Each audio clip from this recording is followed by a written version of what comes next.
நாங்கள் இன்று 6 பேர்கள் தமிழ் பண்பாட்டில் சிறந்த ஆறுமுகனின் 6 படை வீடுகளை பற்றி சிறிது கருத்துக்களை பகிர்ந்து கொள்ள விரும்புகிறோம். இந்த தொடரின் நோக்கம் வருகிற பங்குனி உத்தரத்துக்கு இந்த நிகழ்ச்சியாக இதை ஆரம்பிச்சிருக்கோம். தமிழ் மாதத்தில் 12வது மாதமாக பங்குனி மாதமும், நட்சத்திரத்தில் 12வது நட்சத்திரமாக உத்திரமும் சேர்ந்து வருவதே இதன் சிறப்பு. இந்த பங்குனி உத்திரத்தில் தமிழ் கடவுள் முருகனுக்கு உகந்த நாளாக கருதப்படுகிறது. தமிழ் இலக்கியங்களில் 6 படை வீடு ஒரு புனித தலமாக திகழ்கிறது. சங்ககால இலக்கியங்களில் நக்கீரர் எழுதிய திருமுருகாற்றுப்படை நூலில் இந்த முருகனின் எல்லா விவரங்களும் பக்தர்களுக்கு பரவசமூட்டுகிறது. ஆகையால் இது போல உள்ள நூல்களில் மேலும் பரிபாடல், சிலப்பதிகாரம், கந்த புராணம், திருப்புகழ் போன்ற பல வகையான பழமையான நூல்களிலும் முருகனின் 6 படை வீடு போற்றப்பட்டதாக இருக்கிறது.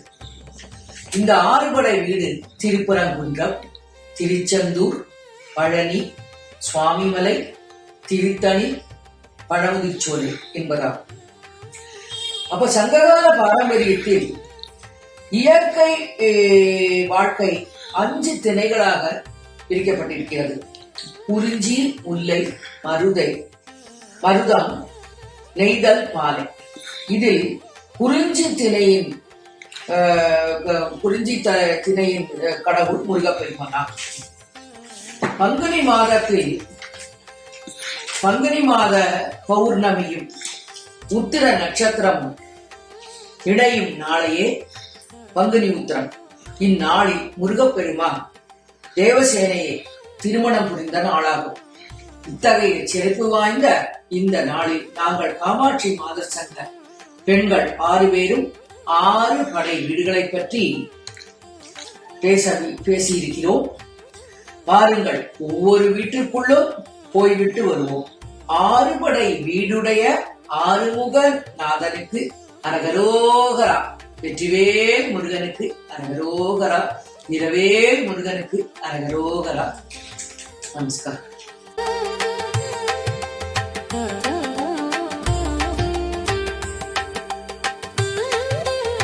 குன்றத்திலே குமரனுக்கு கொண்டாட்டம், குன்றத்திலே குமரனுக்கு கொண்டாட்டம், அங்கே குவிந்ததம்மா பெண்கள் எல்லாம் கொண்டாட்டம் கொண்டாட்டம், அங்கே குவிந்ததம்மா பெண்கள் எல்லாம் கொண்டாட்டம் கொண்டாட்டம், குன்றத்திலே குமரனுக்கு கொண்டாட்டம். நான் ஒரு 10-12 வயசு இருக்கும்போது நான் ஸ்கூல்ல படிச்சுட்டு இருந்த பொழுது ஒரு சினிமா பார்த்தேன். அந்த சினிமா பேரு தெய்வம். அந்த தெய்வம் அறுவடை, முருகப்பெருமான அறுவடை வீடுகளை பேஸ் பண்ணிதான் அந்த கதை. கிருபானந்த வாரியார் தான் அந்த கதை, ஒரு கதைக்கும் ஒரு படைக்கும் ஒரு கதையை சொல்லி, ஒரு சம்பவத்தை சொல்லி, அதை மட்டுமே சொல்லி அழகா கொண்டு போவார். சூத்திரதார் அந்த கதையோட சிரமமுடைய. அதுல இந்த குன்றம்னு சொல்லப்படுவதே திருப்பரங்குன்றம். அப்போ எனக்கு அது சரியா புரிஞ்சுது, புரியல. ஆனா ரொம்ப இன்ட்ரெஸ்டிங்கா இருந்தது சினிமா. ஆனா அப்போ எனக்கு அந்த அறுபடை விட ஒரு நாள் வாழ்க்கையில பார்க்கணுங்கிற ஒரு ஆசை அப்பவே வந்துருச்சு. அதுபடி பழனி பார்த்திருக்கேன், திருச்செந்தூர் பார்த்திருக்கேன், திருப்பரங்குன்றம் இனிமேதான் பகவான் கூப்பிடணும், பார்க்கணும். ஆனா அதை பத்தி தெரிஞ்சுக்கிறதுக்கும் படிக்கிறதுக்கும் ஒரு சந்தர்ப்பம் எனக்கு பிரமாதமா கிடைச்சிருக்கு. அதுக்கு மனமார்ந்த நன்றி அந்த பகவானுக்கு. இப்போ இந்த கதையினுடைய இந்த திருப்பரங்குன்றத்தின் வலிமை என்னன்னா, திருச்செந்தூர்ல சூரபத்மனை கொண்டுட்டு அந்த போர்ல வெற்றி அடைஞ்சிட்டும் பகவான் இங்க திருக்கல்யாணம் பண்ணிக்கிறார். யார பண்ணிக்கிறார்?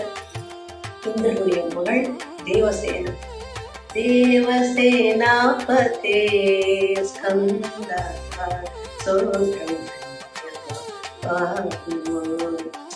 தேவசேனா கல்யாணம் பண்ணிக்க தேவயானின்னு சொல்லுவார். திருக்கல்யாணம் நடந்த ஒரு ஸ்தலம் இது.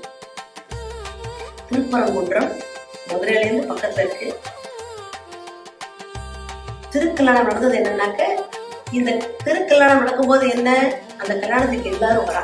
இந்த தேவர்கள் வரா, ரிஷிகள் வரா, முனிகள் வரா, சிவபெருமான் வர, விஷ்ணுவும் வர. இதோட பெரிய மகிமை, எல்லா தெய்வங்களும் வந்திருக்கா கல்யாணத்துக்கு. எல்லாரும் சந்தோஷமான சூழ்நிலையில இருக்கா, சந்தோஷமான அட்மாஸ்பியர். அப்போ அங்க வெற்றி இருக்கு. சந்தோஷத்துக்கு தானே வெற்றி இருக்கும் தானே, அங்க வெற்றி இருக்கு.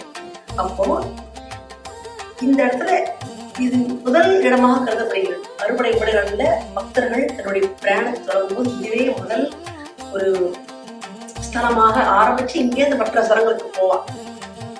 இது முருகக்காற்று படையில நக்கீரரே சொல்லியிருக்கார். அவரே இதை முதல் ஸ்தலமாக அதை அவர் அமைச்சு கொடுத்திருக்கார். காரணம், இங்க பகவான் போர் முடிஞ்சு தன்னுடைய திருமண வாழ்க்கையை முதலாக ஆரம்பிக்கிறார். அதனால இது முதல் வீடு. அப்புறம் இதனுடைய மற்றொரு ஸ்தலம் விஷயம் என்னன்னாக்க, இது சமதளத்துல இருக்கு. மலையை குடைஞ்சு இந்த கோவில் கட்டப்பட்டிருக்கிறது. பாக்கி ஸ்தலங்கள்ல பகவான் மலைக்கு மேல இருப்பார், அதுல சமுத்திர கரையில இருப்பார். ஆனா இந்த மலையை குடைந்து இது சமதளத்துல இருக்கு இந்த ஸ்தலம். இது பெரிய விஷயம். இத கட்டினது பாண்டிய மகாராஜாக்கள். எப்போ? 8வது செஞ்சுரியில. அவ்வளவு வருஷத்துக்கு முன்னாடி கட்டியிருக்கா.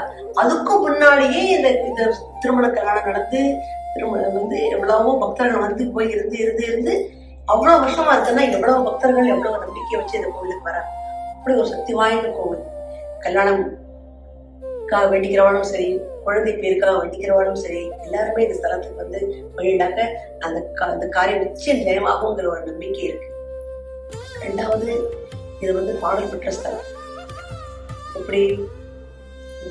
திருஞான சம்பந்தர், மாணிக்க வாசகர், சுந்தரர் எல்லாருமே இங்க அவ தன்னுடைய பாடல்களை பாடியிருக்கா. அது மாத்திரம் இல்ல, அருணகிரிநாதரும் திருப்புகழ் ஏற்றிருக்கார். அவ்வளவு பேர், அவ்வளவு பக்திமார்கள்லாம் இங்க பாடல்களை பாடி பாடல்களை ஏற்றிருக்காங்க. 2வது, இன்னொரு முக்கியமான ஒரு வித்தியாசமான விஷயம் என்னன்னா, இங்க சிவனும் விஷ்ணுவும் வந்ததுனால அவர்களுடைய சன்னிதானங்களும் இருக்கு, சன்னதிகளும் இருக்கு. சிவனும் விஷ்ணுவும் எதிர்மறையில நேர் ஆப்போசிட் டைரக்ஷன்ல ஒருத்தர் பார்த்துட்டு இருப்பாங்க. இது ஒரு வித்தியாசமான விஷயம். இது பல கோவில்கள்ல கிடையாது. விஷ்ணுவும் இங்க இருக்கிறதுனால இங்க வைகுண்ட ஏகாதசியும் கொண்டாடப்படுகிறது. அப்போ மலைய சிவனாக பாவிக்கிறான். எப்படி? அருணாச்சலம் மாதிரி. அப்புறம் சுப்பிரமணிய சுவாமியோட சன்னிதானம் இருக்கு திருமண காலத்துல. அது ஒரு பெரிய விஷயம், பெரிய பாக்கியம். 3வது, விஷ்ணுவும் இருக்கார். இது வைகுண்ட ஏகாதசியும் கொண்டாடப்படுகிறது. இதெல்லாம் எல்லாமே ஒரு சேக கிடைக்கிறது ஒரு பெரிய ஸ்தலம். இது ஒரு முக்கியமான ஸ்தலம். இதை தவிர பெரிய பெரிய முனிவர்கள், செயின்ஸ், அதாவது திருஞான சம்பந்தர் அவெல்லாம் இங்க பாடியிருக்காங்க. சோ அது ஒரு முக்கியமான ஒரு விஷயமாக கருதப்படுகிறது. இது மகிமை, இந்த ஸ்தலத்தின் மகிமை. அப்புறம் வேற சமீப காலத்துல பங்குனி உத்திரம், சஷ்டி, கந்த சஷ்டி இதெல்லாம் இங்க ரொம்ப சிறப்பாக கொண்டாடப்படுகிறது. இந்த ஸ்தலத்தின் பெருமை அங்கிருந்து அதுவும் உண்டு. அப்போ இதனுடைய இதை முடிக்கணும்னாக்க நான் என்ன சொல்லலாம்னா, இது ஒரு சாதாரண ஸ்தலம் இல்லை. இது நமக்கு என்ன கற்பிக்கிறது என்றால், போர் முடிந்த பின் அமைதி வரும், வெற்றிக்கு பின் கருணை வரும், வீரத்திற்கு பின் அன்பு வரும். இவ்வாறு ஒரு முருகப்பெருமானின் திருமண தலமாக விளங்கும் திருப்பரங்குன்றத்தை நாம் மனதார தரிசித்து அவரை அருளை பெறுவோமாக. வேல் முருகா, வேல் முருகா, முருகாச்சரணம், முருகாச்சரணம்.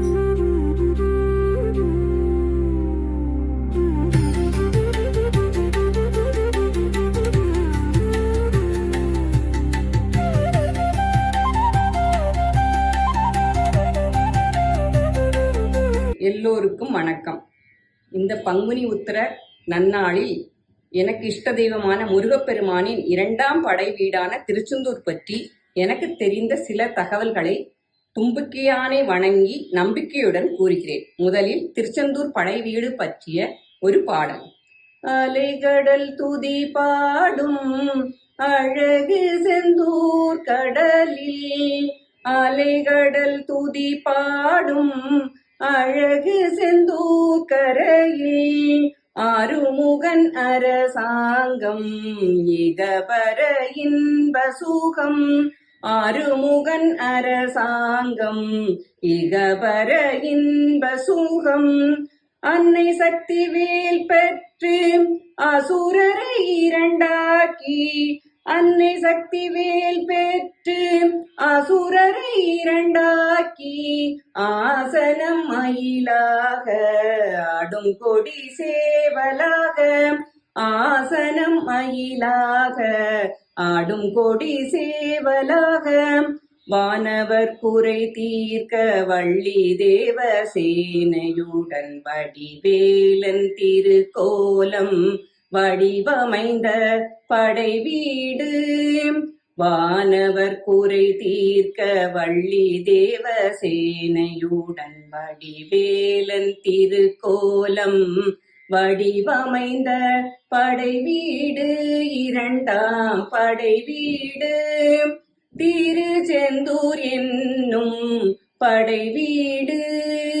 இந்த பாடலில் கூறியது போல் அழகு கொஞ்சும் கடற்கரையில் அமைந்த ஒரு ஸ்தலம் திருச்செந்தூர். தமிழ்நாட்டில் தூத்துக்குடி மாவட்டத்தில் திருச்செந்தூர் என்னும் கிராமத்தில் அமைந்துள்ளது. இந்த திருக்கோவில் கைலாயத்திற்கு இணையாக போற்றப்படுகிறது. இக்கோவில் 2000-3000 ஆண்டு பழமை வாய்ந்ததாக அறியப்படுகிறது. சிவனின் ஆணைப்படி இக்கோவிலை கட்டியவர் மயன் என்னும் தெய்வீக சிற்பி ஆவார். இஸ்தல புராணம் எழுதியவர் வெற்றின்மாலை கவிஞர் ஆவார். இங்கு வீற்றிருக்கும் செந்தில் ஆண்டவன் கிழக்கு முகமாக சிவனை பூஜிப்பதாகவும் தெற்கு முகமாக ஆறுமுகர் பக்தருக்கு தரிசனம் தருவதாகவும் அமைந்திருக்கிறது.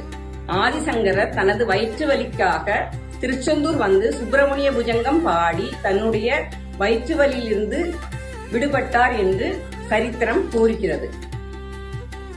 இக்கோவிலில் நாழிக்கிணறில் வள்ளி குகை, பஞ்சலிங்கம், தூண்டுகை விநாயகர், இலை விபூதி போன்றவை மிகச் சிறப்பு அம்சங்களாகும்.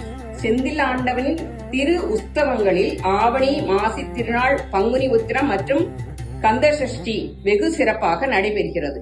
கந்தசஷ்டி திருநாளில் 6ஆம் நாள் சூரசம்ஹாரம் நடைபெறும். இதில் லட்சக்கணக்கான பக்தர்கள் பங்கு கொண்டு முருகனின் அருளுக்கு பாத்திரமாகின்றனர். அந்த சமயம் பக்தர்களின் கூட்டத்தை பார்க்கும்போது கோவிலின் அருகினில் கூடிய கூட்டங்கள் தலையா கடலலையாம். குழந்தைகள் பெரியோர் அனைவரை இழுக்கும் குமரன் அவன் கலையாம். கோவிலின் அருகினில் கூடிய கூட்டங்கள் தலையா கடலலையாம். குழந்தைகள் பெரியோர் அனைவரை இழுக்கும் குமரன் அவன் கலையா என்ற வரிகள் ஞாபகத்துக்கு வருகின்றன. இன்னும் பல பெருமைகளும் அதிசயமும் நிறைந்த இத்திருக்கோவிலுக்கு நாமும் சென்று வேலுண்டு வினையில்லை, மயிலுண்டு பயமில்லை, குகனுண்டு குறைவில்லை மனமே, கந்தனுண்டு கவலை இல்லை மனமே, வேலுண்டு வினையில்லை, மயிலுண்டு பயமில்லை, குகனுண்டு குறைவில்லை மனமே, கந்தனுண்டு கவலை இல்லை மனமே மனமே என்று பாடி செந்தில் ஆண்டவன் அருளுக்கு பாத்திரமாகும். இந்த சந்தர்ப்பத்தை எனக்கு ஏற்படுத்தி கொடுத்த என் குரு கீதா மாமியை வணங்கி எல்லோரும் நலமும் வளமும் பெற்று வாழ இறைவனை திருச்செந்தூர் முருகனை பிரார்த்திக்கிறேன்.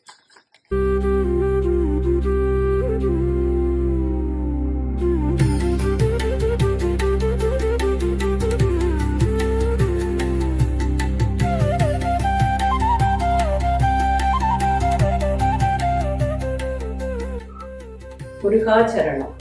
திண்டுக்கல் மாவட்டத்தில் உள்ள தண்டாயுதபாணி திருக்கோவிலான பழனிமலை முருகனின் 3ஆம் படை வீடு. அந்த முருகனின் படை வீடை குறித்து எனக்கு தெரிந்த சில கதைகளை நான் இங்கு கூறுகிறேன். ஒரு சமயம் சிவபெருமான் 2 குழந்தைகள் அகத்தியர் கொடுத்த ஞானப்பழத்தை கொண்டு அவருடைய 2 குழந்தைகளுக்கும் போட்டி வைத்தார். யார் உலகத்தை முதலில் சுற்றி வருகிறார்களோ அவர்களுக்கு இந்த பழம் என்று சொன்னார். ஆனால் முருகப்பெருமான் உடன் மயிலை எடுத்துக்கொண்டு உலகம் சுற்றுவதற்கு கிளம்பிவிட்டார். விநாயக பெருமானோ அம்மையப்பன் தான் உலகம், உலகம்தான் அம்மையப்பன் என்று கூறி அம்மையப்பனை சுற்றிவிட்டு பழத்தை பெற்றுக் கொண்டார். உலகத்தை சுற்றி வந்த முருகப்பெருமான் இதை கண்டு கோபித்துக் கொண்டு எனக்கு பழம் இல்லையா, நான் போகிறேன் என்று கூறிக்கொண்டு ஒரே ஓட்டமாக ஓடிவிட்டார். அவர் சென்று சேர்ந்த இடம்தான் பொதிகை மலை. அந்த பொதிகை மலையில் கோவண வண்டியாக கையில் தண்டாயுதத்துடன் தலையில் கிரீடம் இன்றி அமர்ந்திருக்கிறார். அந்த இடம்தான் இப்பொழுது பழனி மலையாக இருக்கிறது. முருகனின் கோபத்தை குறைப்பதற்கு வேண்டி சிவபெருமானும் பார்வதியும் சென்று முருகனிடம் சமாதானப்படுத்தி, நீயே பழங்கள் தானேப்பா, உனக்கு எதற்கு பழம், இந்த ஞானப்பழம் உனக்குத்தான் என்று கூறி முருகனை சமாதானப்படுத்தினார்கள். அந்த இடத்தில் முருகன் குடிகொண்டுள்ளதால் அந்த இடத்திற்கு பேர் பழனி என்று பெயர் வைத்திருக்கிறார்கள். ஒரு சமயம் போகர் 3000 வருஷ பழக்கம் உள்ள போகர் என்ற சித்தர் நவ பாஷாணம் கொண்டு ஒரு சிலையை உருவாக்கினார். அதுதான் முருகர் சிலை. அந்த சிலை நோயற்ற வாழ்வு, குறைவற்ற செல்வம் எல்லாம் கொடுக்கக்கூடிய ஒரு சிலையாகும். அதில் அபிஷேகம் செய்யும் பொருட்கள் எல்லாம் பிரசாதமாக எல்லாருக்கும் நோயின்றி வாழ்வதற்கு கொடுக்கிறார்கள். இதனால் நோயற்ற வாழ்வும் குறைவற்ற செல்வமும் பழனி ஆண்டவரை தரிசிப்பவர்களுக்கு கிடைக்கிறது. நோயற்ற வாழ்வும் குறைவற்ற செல்வம் கிடைக்கிறது. அகஸ்திய முனிவர் ஒரு சமயம் இடமாசுரனை அழைத்து 2 மலைகளை கொண்டு வரும்படி கூறினார். சக்தி மலை, சிவகிரி மலை, 2 மலைகளை இடமாசுரன் காவடி போல் தூக்கி கொண்டு வந்தார். கொண்டு வரும் வழியில் அவர் கொண்டு இளைப்பாறுவதற்கு வேண்டி இருக்கிற இடம்தான் பழனிமலை என்று கூறுகிறார்கள். பழனிமலையில் முக்கிய வழிபாடாக காவடி அடிக்கிறார்கள். பழனிமலையில் சிறந்த பிரசாதம் பஞ்சாமிரதமாகும். பழனிமலையில் பெரியதான திருவிழாக்கள் 2 கொண்டாடுவார்கள். பங்குனி உத்தரம், தைப்பூசம் என்று 2 திருவிழாக்கள் கொண்டாடுகிறார்கள். இதுதான் எனக்கு தெரிந்த பழனிமலையில் சிறப்பான அம்சங்கள். நான் ஒரு சிறிய பாடல் பழனிமலையை குறித்து பாடுகிறேன்.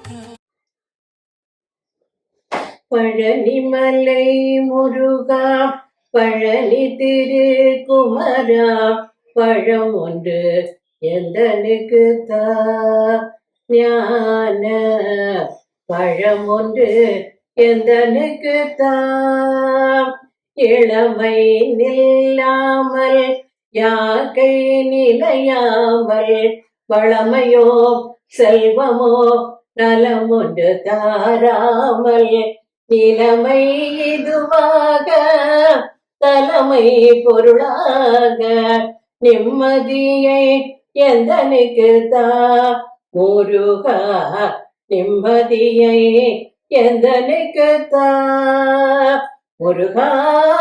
பழனிமலை முருகா, பழனி திரு குமரா, பழம் ஒன்று எந்தனுக்கு தா, ஞான பழம் ஒன்று எந்தனுக்கு தா, உளநாள் ஒவ்வொன்றும் பொன் திருப்புகழ் பாடி, உண்மை பொருளாக உந்தனையே தேடி, சில நாள் வாழ்ந்தாலும் செம்மையையே தேடி, சில நாள் வாழ்ந்தாலும் செம்மையையே தேடி, தென் தமிழே அன்பே நீயும் நானும் கூடி மகிழ்ந்திட வரம் ஒன்று தா முருகா, மகிழ்ந்திட வரம் ஒன்று தா முருகா.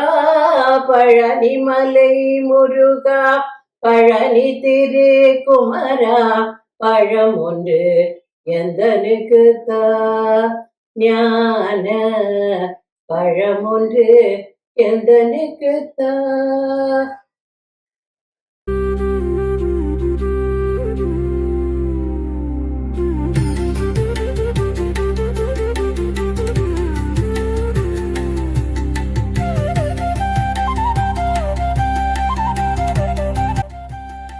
ஆன்மீக அன்பர்களுக்கு என் பணிவான வணக்கங்கள்.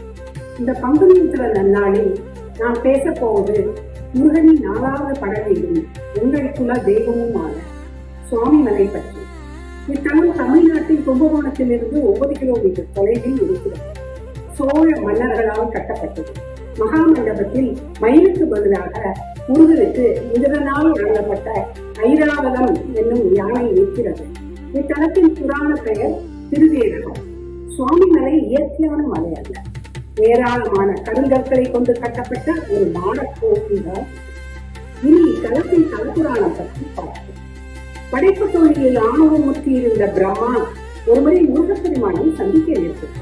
அப்பொழுது படைப்பு தொழில் செய்யும் உமக்கு ஓம் என்ற பிரணவ மந்திரத்தின் பொருள் தெரியுமா என்று முருகப்பெருமான் வினவ, பொருள் தெரியாது பிரம்மா விழிக்க அவரை தலையில் குட்டி சிறையில் அடைத்துவிட்டு தானே படைப்பு தொழிலை மேற்கொண்டார் முருகப்பெருமான்.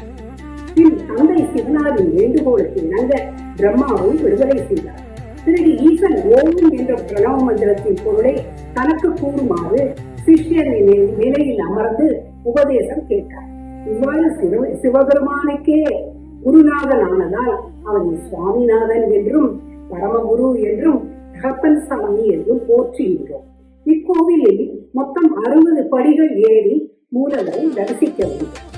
60 படிகளும் தமிழ் வருடத்தின் 60 பெயர்களை தாங்கி இருக்கும்.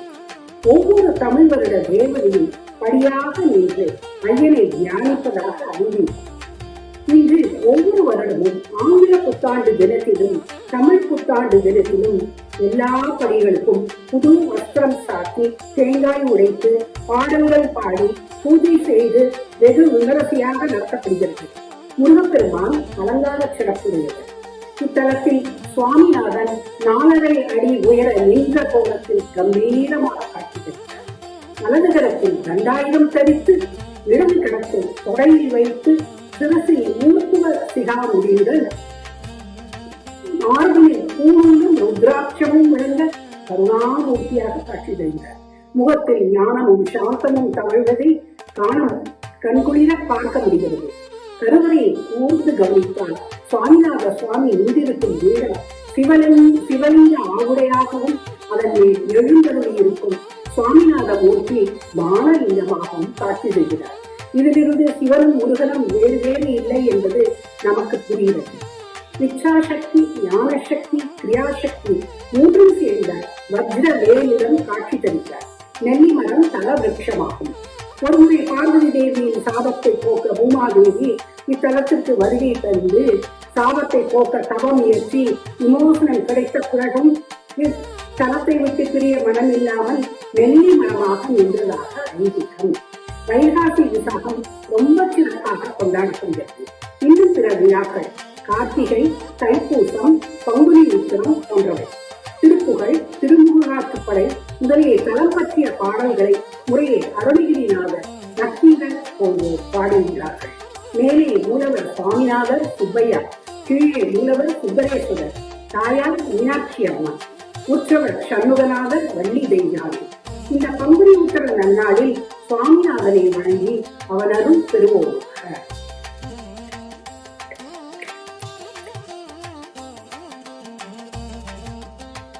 அடுத்து ஒரு திருப்புகழ் பாடல்கள்.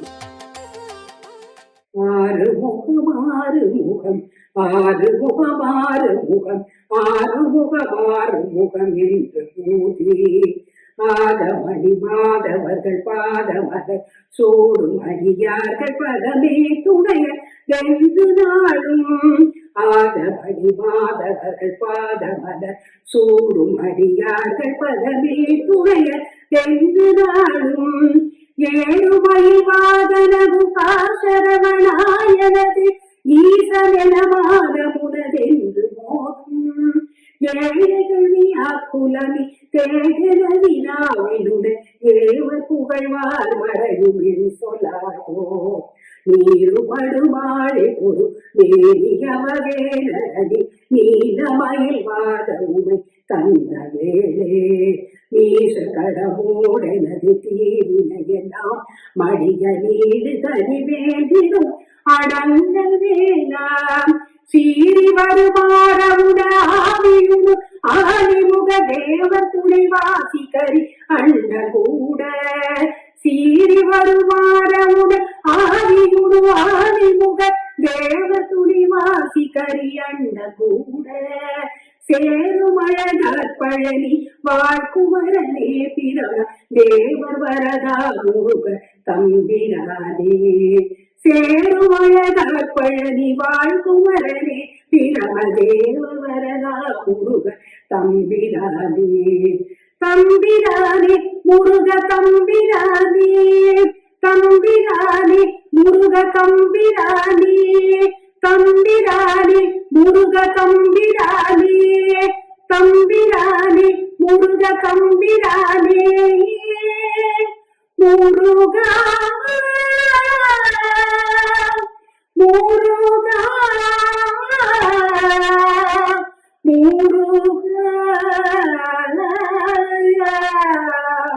முருகா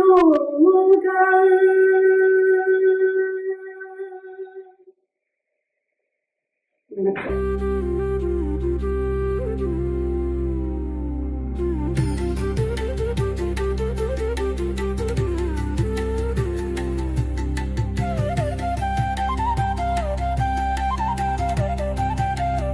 எல்லோருக்கும் நமஸ்காரம். இப்போ நான் பேச போவது முருகனின் 5வது 6 படை வீட்டில் 5வது படை வீடான திருத்தணிமலை பற்றி தான். இந்த புனித தலம் தமிழ்நாடு ஸ்டேட்ல திருவள்ளூர் டிஸ்ட்ரிக்ட்ல அமைஞ்சிருக்கு. 365 படிகள் கொண்டது. புராணங்களின் படி சூரபத்மா அரக்கனை வென்று போர் முடிந்த பிறகு முருகப்பெருமான் இங்கு வந்து அமைதியாக தங்கினார். ஆதலால் திருத்தணி அமைதியின் திருத்தலம் என்று சொல்கிறோம். 365 படிகள் உள்ள இந்த கோவிலில் ஒவ்வொரு படி ஏறும் பொழுது ஒரு பக்தன் தன் வாழ்க்கையில் ஒவ்வொரு நாளையும் முருகனிடம் ஒப்படைக்கிறான் என்ற உணர்வு தோன்றுகிறது. சங்க காலத்திலேயே அறியப்பட்ட இந்த தலம் பின்னர் பல்லவர்கள், சோழர்கள், விஜயநகர அரசர்கள் ஆகியோர்களால் விரிவுபடுத்தப்பட்டு இந்திய வடிவத்தை அடைந்துள்ளது. மலையை சுற்றி அமைந்த கோவிலில் அருணகிரிநாதர் பல திருப்புகழ்கள் பாடியிருக்கிறார். அதே போல சங்கீத மும்மூர்த்திகளில் ஒருவரான முத்துசுவாமி தீட்சிதருக்கு அதி அற்புதம் திகழ்ந்த ஸ்தலம். ஒரு சமயம் தீட்சிதர் முருகனை தரிசிக்க வந்தார். அப்பொழுது முருகன் ஒரு சிறுவனாக வந்து அவர் வாயில் கற்கண்டு வைத்து அருளினார். அந்த தருணத்தில் தீட்சிதருக்கு அந்த தெய்வீக இசை அப்படியே ஊற்றாக பாய்ந்தது. அப்போது அவர் பாடிய முதல் கீர்த்தனை ஸ்ரீ நாதாதி குரு குகோ ஜெயதி. அதன் பிறகு அவர் கீர்த்தனைகளில் குரு குக என்ற முத்திரை பதிக்கப்பட்டது. ஆதலால் இந்த திருத்தணி என்கின்ற அமைதியான ஸ்தலம் இசையும் ஞானமும் அமைதியும் ஒன்று சேர பக்தர்களுக்கு பரவசமடைய செய்யும் விதமாக அமைந்துள்ளது. நமக்கு மனசு சரியில்லை, அமைதி வேண்டும் என்கிறவர்கள் இந்த திருத்தணி முருகனை எப்பொழுது நினைத்துக் கொண்டால் போக முடியாதவர்கள் மனசில் நினைத்தால் அமைதி கிடைக்கும் என்று ஐதீகம் சொல்கிறது. கோபம் போக மனது அமைதியாக இங்கு வந்து தரிசனம் செய்யுங்கள். சாந்த மனதுடன் வீடு திரும்புங்கள். இந்த திருத்தணி ஸ்தலம் நமக்கு வாழ்க்கையில் கற்றுத்தருவது என்னவென்றால், நம் கோபத்தை விட்டு சாந்தமாக இருப்பதற்கு கற்றுத்தருகிறது. கோபம் கரையும் குன்றே இது, கருணே பெருகும் தலமே இது. திருத்தணியை தரிசித்து மனம் தினமும் அமைதியை மலரும். நீ ஒரு பாட்டை பார்க்கலாம். திருத்தணி மலையில் திகழும் வேலவல், திருவுளம் நிறைந்த அருள் தரும் தேவல். திருத்தணி மலையில் திகழும் வேலவல், திருவுளம் நிறைந்த அருள் தரும் தேவன். சூரனை வென்று சாந்தி தந்த குமரன், சுகமதை அளிக்கும் சுப்பிரமணியன். கற்கண்டு அருளி கலை தந்த குமரல், குருகுகநாம நாமம் புகழ் பெற்ற பெருவல் வரங்களை அருளி வினைகளை தீர்ப்பவம் மனதினில் நீங்க இடம் பெற்றவன் திருத்தணிமலையில் திகழும் வேலவல் திருவுளம் நிறைந்த அருள் தரும் தேவன். இப்படியாக திருத்தணிமலை பற்றி இன்று நாங்கள் பகிர்ந்து கொண்டோம். இந்த மனசு அமைதியே இல்லாதவர்களுக்கு இந்த திருத்தணிமலை முருகன் மனசாந்தி அளிப்பார் என்று சொல்லப்படுகிறது. அதனால் மனசு அமைதியாக இருப்பதற்கு என்றும் திருத்தணி முருகனை பிரார்த்திப்போம். நமஸ்காரம்.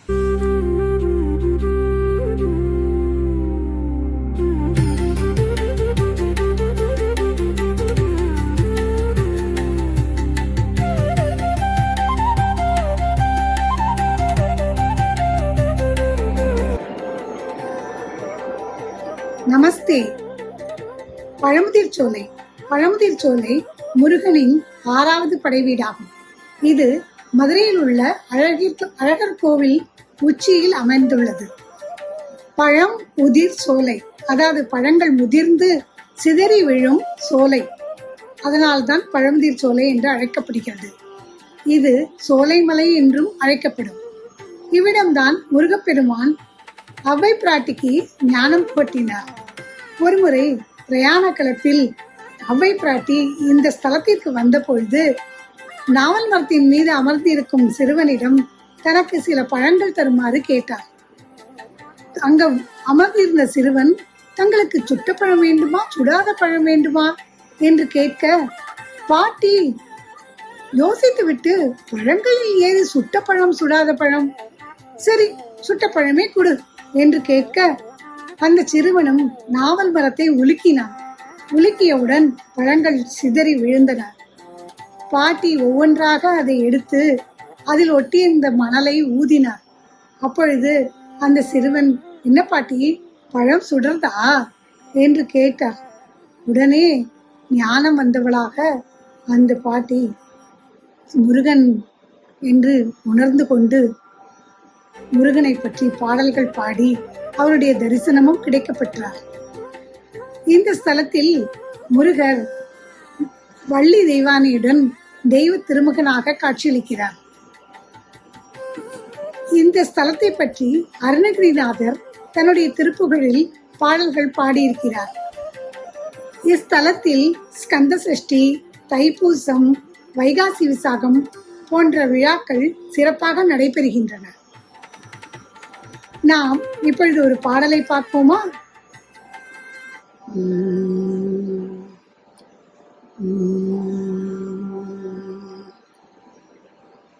பழமுதிர் சோலை மலை கிழவானே பழமுனி ஊரிற்கும் வகையறியேனே. பழமுதிர் சோலை மலை கிழவானே பழமுனி ஊதிர்க்கும் வகையறியேனே. பழமுதிர் சோலை மலை கிழவானே எந்த பழம் குண்டும் இனிமை சுவையில்லை. எந்த பழம் குண்டும் இனிமை சுவையில்லை. கந்த பழம் நன்றோ களிப்பு தரும் நன்றாய். கந்த பழம் நன்றோ களிப்பு தரும் நன்றாய்.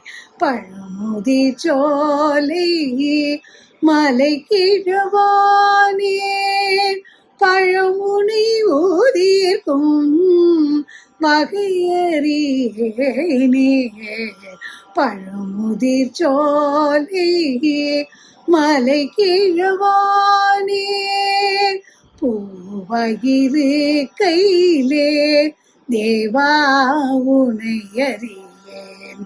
பிஞ்சு வயதினிலும் நெஞ்சம் நீனை கவிழ்தே.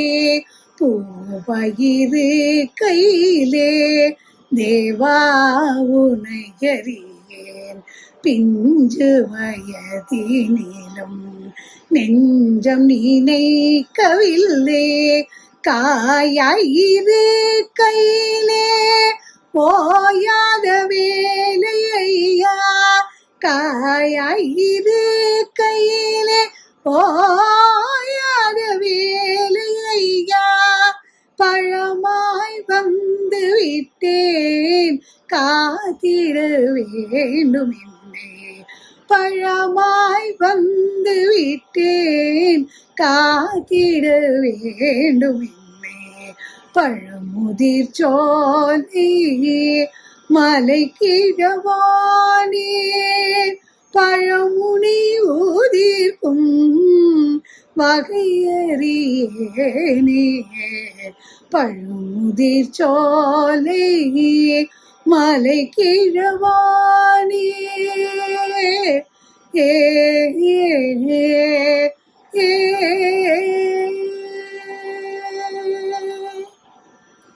தேங்க்யூ. நமஸ்காரம். அப்படியாக நாங்கள் 6 பேர்கள், 6 கார்த்திகை பெண்கள். நாங்கள் கார்த்திகை பெண்கள் போலவே உள்ள 6 பெண்கள் 6 முகனின் 6 படை வீடு பற்றி எங்களுடைய கருத்துக்களை பகிர்ந்து கொண்டிருக்கிறோம். திருப்பரங்குன்றத்திலிருந்து பழமுதிர் சோலை வரை இந்த 6 படை வீட்டுக்குள்ள நீங்கள் ஏற மாதிரியே உங்க வீட்டிலிருந்து இந்த தரிசனம் பண்றதுக்குள்ள பாக்கியத்தை அந்த பகவான் தந்திருக்கார். யாருக்கெல்லாம் போக முடியலையோ 6 படை வீட்டுக்கும் உங்க வீட்டுக்குள்ளேருந்தே போற மாதிரி நீங்க இந்த முருகனோட 6 படை வீடை கண்டு கழியுங்கள். அப்புறம் முருகனுக்கு பல பெயர்கள் உண்டு. அந்த பல பெயர்களோட பாட்டை எனக்கு முருகன் ஒரு சின்ன பாட்டா அவர் தந்திருக்கார். அதை நான் பாடுறேன்.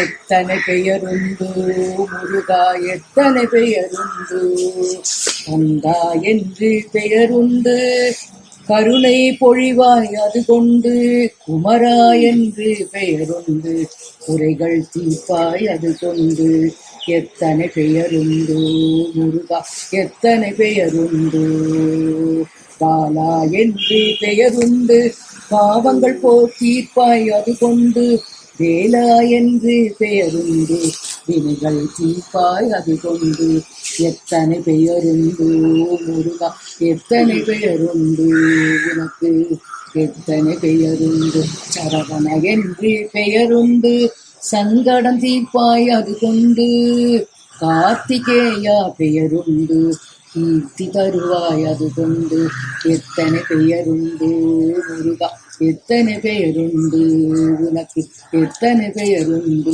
இப்படியாக முருகனின் 6 படை வீடுகளை பற்றி நாங்கள் எல்லாரும் பேசினோம். பங்குனி உத்தரத்துக்கு அவருக்கு சமர்ப்பணம். எங்களுடைய இந்த 6 பெண்களின் முயற்சி எல்லாரும் நல்லபடியாக பாருங்கள். ரொம்ப நமஸ்காரம். முத்தை தருபத்தி திருநகையத்தி கலசத்தி சரவண முத்தி குலவித்து குருபரையன போதும் முத்தை தருபத்தி திருநகையத்தி கரசத்தி சரவண முத்தி குருவித்து குருபரையன போதும் முக்கட்பரமர்க்கு சுருதியின் உட்பட்டது கற்பித்திருவரும் 30 கமலரும் அடிப்பேண முக்கட்பரமர்க்கு சுருதியின் உட்பட்டது கற்பித்திருவரும் 30 தமரரும் அடிப்பேண